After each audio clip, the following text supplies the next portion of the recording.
What's up, guys, and welcome back to Beyond the Void Horror Podcast. My name is Alex, and today we're going to be doing a spoiler-free review of Cocaine Bear.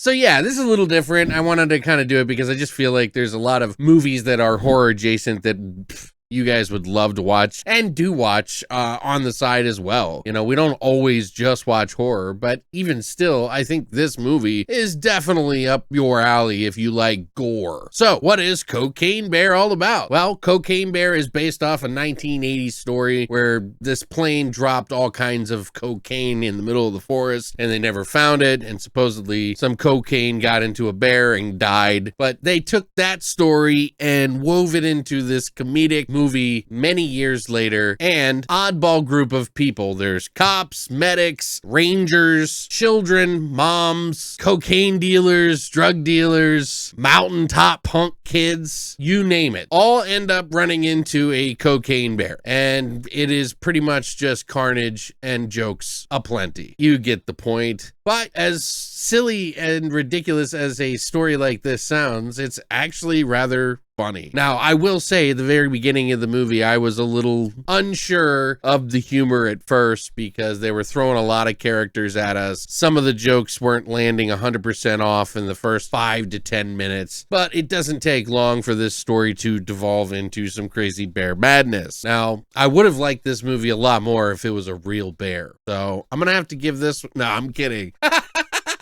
If there's people out there going, oh man, what the fuck, not a real bear? Like, I don't know, like, I get it. Horror movies, I definitely like to see my practical, and there is a lot of CGI in the movie, but it's warranted considering we're talking about a fucking live bear, and you can't exactly make that as agile and as violent as this movie is. I personally absolutely loved this film. It was just so much fun to see this in the theater, and I just had such a blast. The entire audience was just laughing and having a blast. I mean, there was some parts in this movie that were just downright insanely fucking gory, and I was rolling in tears. I was crying. I was laughing so hard. Now, the whole movie isn't, you know, that, but there are some heavy moments in the film that I just couldn't stop laughing, that I was laughing out loud while the movie wasn't even trying to be funny because of the jokes that I was running into, sort of the sight gags with the violence and the gore and everything that happens. Now, I will say, you know, a lot of comedies, they really got to win you over with the humor. Some people may or may not like the humor. I doubt that it's that bad, although I did see a couple of reviews that called it unbearable. You disgust me. And they did so unironically. Anyway, I think that the humor is funny. Yes, humor is subjective, but I have a pretty dark sense of humor, and I think if you guys have been following me long enough, you know what I think is funny for the most part. There was some parts I was cackling out loud at that a lot of the people in the audience were reeling in horror, which, you know, I mean, that just comes with the territory for us horror fans out there. Sick fucks unite! But Elizabeth Banks, this is her movie. She actually directed it. Yes, the actress, Elizabeth Banks. She's done other movies. She did one of the last Charlie's Angels movies, and she came out to do this movie, and fuck yeah, girl. This shit was awesome, man. I had a blast. Jimmy Warden is the writer on this. He actually is only written for the Babysitter sequel that Netflix did, which, you know, wasn't the greatest, but I think this was a step up in the right writing direction for him. Definitely enjoyed the humor in this more than I did Babysitter Killer Queen movie. So the whole movie has, of course, an 80s theme to it, which is awesome. I really liked it. I would say they, for the most part, nail it really well, especially with the sound department. Like the score and the music and the songs that they put into this movie are fantastic. They're all great choices, and they're very mixed up from the entire 80s. So it's not just like one particular style. Although the score, which is sort of like a you know, synth wavy, newer style, but it really kind of melds in well with sort of like a standard fare of like violins and things like that. But it really, everything sounded really good. I think the cast actually grew on me a lot more. There were so many characters at first, like I said, that it was really kind of hard to just take them all in. It was coming at me so fast, and I was like a little worried that it was going to just take over, but they think they did a really good job of balancing the bear and the characters, because obviously you have more characters means more death, right? More antics, more, you know, silly shit going on the screen. So I was fine with it. A lot of the characters took a little bit longer to win me over. Some of the dialogue that they had between each other was actually really funny once you started getting into it. There's like a certain air of camaraderie about the characters that should not be getting along that are getting along in this really fucked up circumstance that I think Jimmy Warden did a really good job of actually writing. And I think it's very nuanced, and I think he did a really good job. Like, I'd say congrats. Elizabeth Banks did an amazing job of directing it and getting the best takes from this, from all of the cast. I mean, listen to some of the people that are in here. Isaiah Whitlock Jr., who is a detective in this, fantastic actor. He's a great comedic actor. I really loved him in this movie. You got Margot Martindale, who's the ranger in the movie. She was fucking funny too, making the jokes, just really nailing the lines. Ray Liotta, one of his last films that he did in here that was actually really good. I thought he did a really good role. Carrie Russell playing the mom. She's really good in this as well. You got Alden Ehrenreich, who did Han Solo. He plays Eddie in this movie. O'Shea Jackson Jr., who's kind of his bumbling friend. They got this weird thing going on with the two of them. And then there's Scott Seiss, who was in TikTok. He's the IKEA guy, this guy. You just lost yourself a customer. You think I own this business?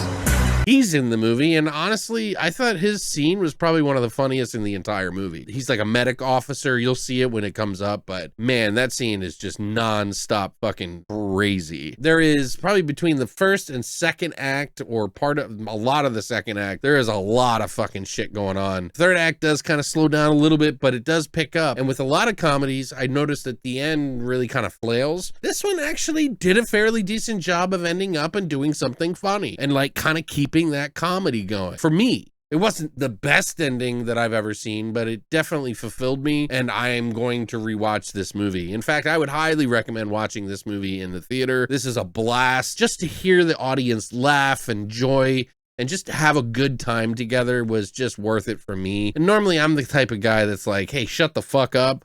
We were just having a great time, honestly. And for those of you wondering if it's just so bad it's good, I mean, yeah, obviously there's some very unbelievable parts in this movie. You're supposed to just kind of go for it and just having a good time. This bear is absolutely vicious. It is tearing through not just people, but walls and everything. It is going for it, and there is moments that you're just like, whoa, I can't believe that just happened, and it does, and it doesn't stop. And it's like a continuous string of violence and things. So this is, you know, definitely definitely a movie for me. And yes, it does get pretty fucking silly. There is some scenes that almost like took from Popeye the Sailor Man, the cartoon. It was that silly. I would probably give this movie an easy 9 out of 10. I don't know where it could land at the end of the year, and I know this isn't really horror, but man, this was a fucking fun movie to watch in the theater. I really think, you know, those who are not enjoying it, man, sucks to be you. Because I fucking loved it, man. Christina and I both loved it. She thought it was a 10 out of 10. I was like, slow your roll, slow your roll. But, you know, I think it is an instant cult classic film. I think Elizabeth Banks is going to see a lot more films because of this film. I think it's going to help a lot of careers along the way. I don't know that they should do a sequel, and I feel like if this movie does well enough, they're probably going to do it because the marketing on this has been phenomenal. Everybody wants to see this movie, and you really should. You should support this kind of cinema, in my opinion, because honestly, we really haven't seen that many comedies in the theaters lately. I think it's good to have that because I feel like the world is a pretty dire place sometimes, and we need a little humor, even if it's some dark, drenched in fucking gore type humor that this movie is. Man, the dark humor in this movie with the kids and the families and everything was just really great. It is definitely a movie for me. Maybe not for some people, but you know, hey, not everybody can be happy, I guess. I looked at the reviews. I saw somebody said best movie ever made, and they gave it an 8 out of 10. What the fuck is going on? Anyway, I'll just shut up. I just really like to talk about this movie. I hope you guys see it too, and we can talk about it too, because man, this was a fantastic movie. I am picking this up day one on 4K. Better come out on 4K, because I want this thing in like the mega ultra edition, coming in the hide of the bear that's like high on cocaine and dusty. Like, I'll take it because I really enjoyed this movie a lot, and I think you will too, especially if you like gore. There's a lot of really comedic gore in this movie, and yeah, I'll start up now. Go see the movie. What do you think? Are you going to see the movie? When are you going to see the movie? What did you think of the movie? Let me know in the comment section down below, and if you enjoyed this video, please hit the like and subscribe button. We do a lot of horror on the channel, and there's a lot of horror comedies that I enjoy, so you'll definitely fit right in if this is up your alley. But thanks for coming by, and as always, long live the boys.